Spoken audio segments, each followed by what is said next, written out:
그들이 산에서 내려올 때에 예수께서 명하여 이르시되 인자가 죽은 자 가운데서 살아나기 전에는 본 것을 아무에게도 이르지 말라 하시니 제자들이 물어 이르되 그러면 어찌하여 서기관들이 엘리야가 먼저 와야 하리라 하나이까? 예수께서 대답하여 이르시되 엘리야가 과연 먼저 와서 모든 일을 회복하리라. 내가 너희에게 말하노니 엘리야가 이미 왔으되 사람들이 알지 못하고 임의로 대우하였도다. 인자도 이와 같이 그들에게 고난을 받으리라 하시니 그제서야 제자들이 예수께서 말씀하신 것이 세례 요한인 줄을 깨달으니라.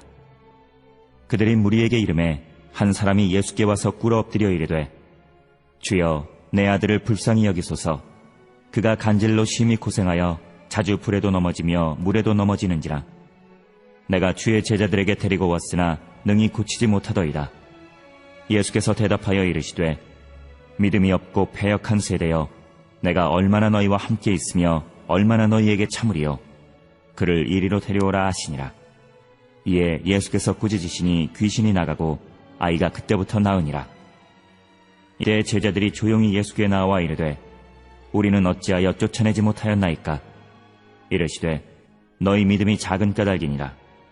진실로 너희에게 이르노니 만일 너희에게 믿음이 겨자씨 한 알만큼만 있어도 이 산을 명하여 여기서 저기로 옮겨지라 하면 옮겨질 것이요 또 너희가 못할 것이 없으리라. 오늘 이곳에서 함께 하나님 앞에 예배드리는 우리 성도 여러분을 주님의 이름으로 환영하고 축복합니다. 본문의 내용은 17장 9절로 21절의 내용입니다. 17절에 내가 얼마나 너희와 함께 있으며 얼마나 너희에게 참으리요.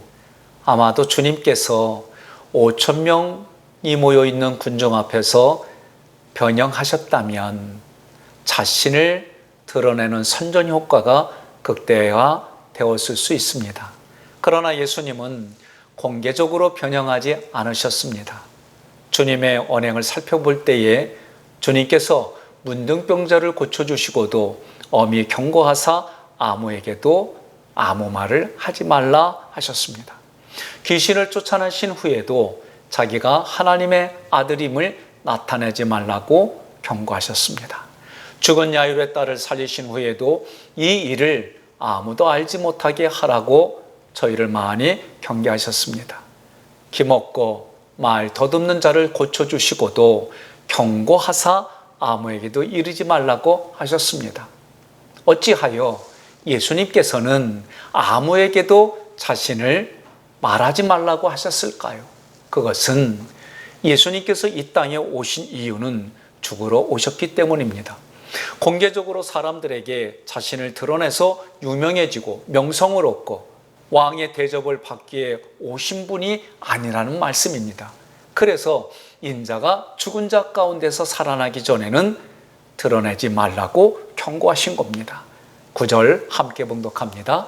그들이 산에서 내려올 때에 예수께서 명하여 이르시되 인자가 죽은 자 가운데서 살아나기 전에는 본 것을 아무에게도 이르지 말라 하시니 아멘.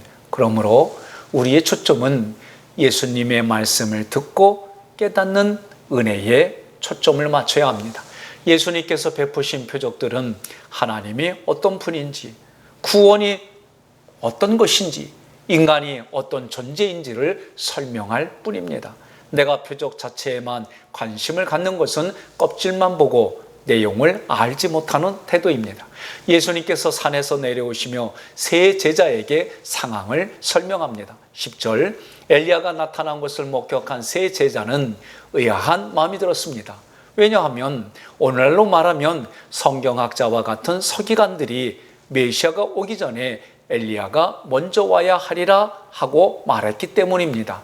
말라기 4장 5절 보라 여호와의 크고 두려운 날이 이르기 전에 내가 선지자 엘리야를 너희에게 보내리니 이 말씀을 서기관들이 알고 있었습니다. 12절 주님은 엘리야가 이미 왔으되 사람들이 알지 못하고 임의로 대우한다고 기록했습니다. 13절 그제서야 제자들이 예수께서 말씀하신 엘리야가 세례 요한인 줄을 깨닫습니다. 이 대화의 핵심도 엘리야가 먼저 왔음을 증거하려는 데 있는 것이 아니라 12절 하반부 인자도 이와 같이 그들에게 고난을 받으리라 있습니다.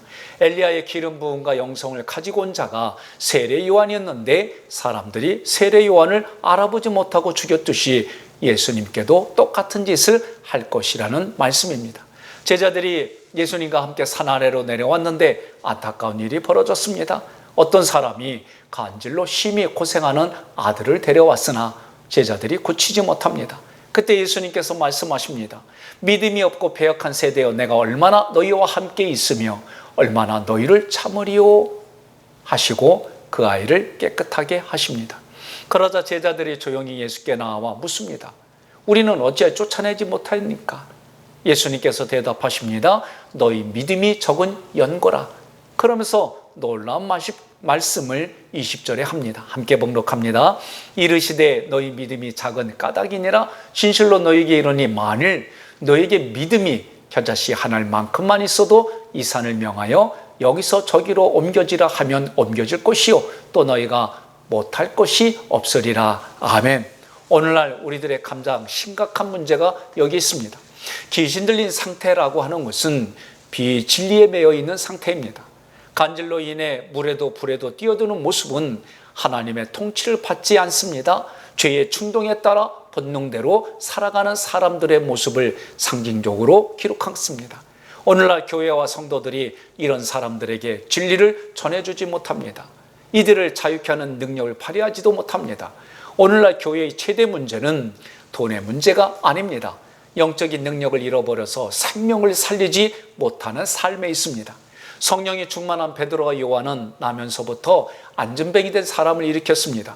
스스로 성전을 찾아올 수 없던 자가 발과 발목에 힘을 얻어서 걸으며 뛰며 성전으로 들어가 하나님을 찬미했습니다. 바로 이것이 참된 교회와 참된 그리스도인의 모습입니다. 믿음은 산을 옮기는 삶입니다. 여기서 산은 물리적인 산으로 여러분 해석하면 어려운 생각들이 부딪혀요. 제가 보기에 여기서 산은 자아를 의미합니다.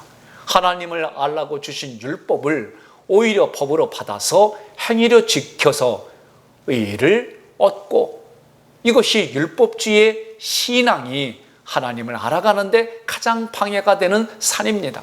믿음은 율법으로 나를 알고 하나님을 아는 삶입니다.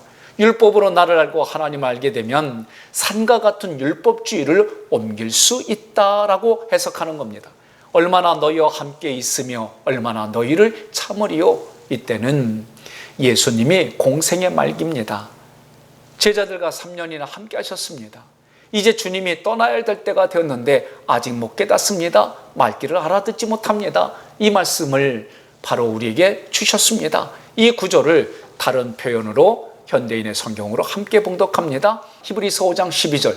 사실 여러분은 지금쯤 선생이 되었어야 할 터인데도 오히려 하나님의 말씀에 대한 기초적인 원리를 다시 배워야 할 형편에 있습니다. 그래서 여러분은 단단한 음식을 먹지 못하고 젖을 먹어야 할 사람이 되었습니다. 아멘. 여러분과 제가 신앙의 연수를 자랑한다면 오늘 히브리서 이 말씀을 기억해야 됩니다. 다시 말하면 내가 신앙의 연수가 되었다는 얘기는 누군가에게 그 사람에게만 맞춰서 복음을 바르게 설명하고 그를 하나님께 인도할 수 있는 그런 선생이 되어야 되는데 오히려 우리 신앙생활이 퇴보했다는 거예요. 저는 코로나 바이러스 감염증 19 때문에 여러분들에게 말씀드렸습니다.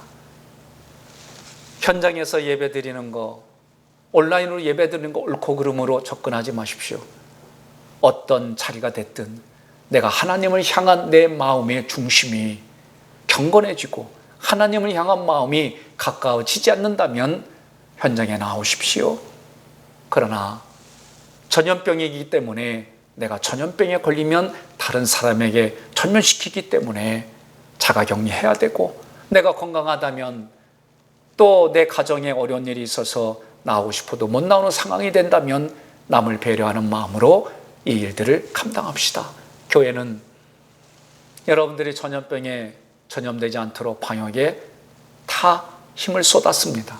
장로님으로부터 직원에 이르기까지, 또 부교육자들은 여러분들의 영적인 삶의 풍성함을 위해 모두가 다 합력해 선을 이루고 하나님의 통치가 우리 마음에서부터 내 삶의 현장에 이루어지기를 간절히 구하며 진행했습니다.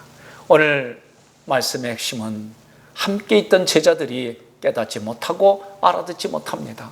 우리는 하나님께 말씀이 깨달아지고 깨달아진 은혜의 말씀이 내 삶의 실제의 천국이 되어서 생명 살리는 일에 우리가 쓰임받기를 원합니다.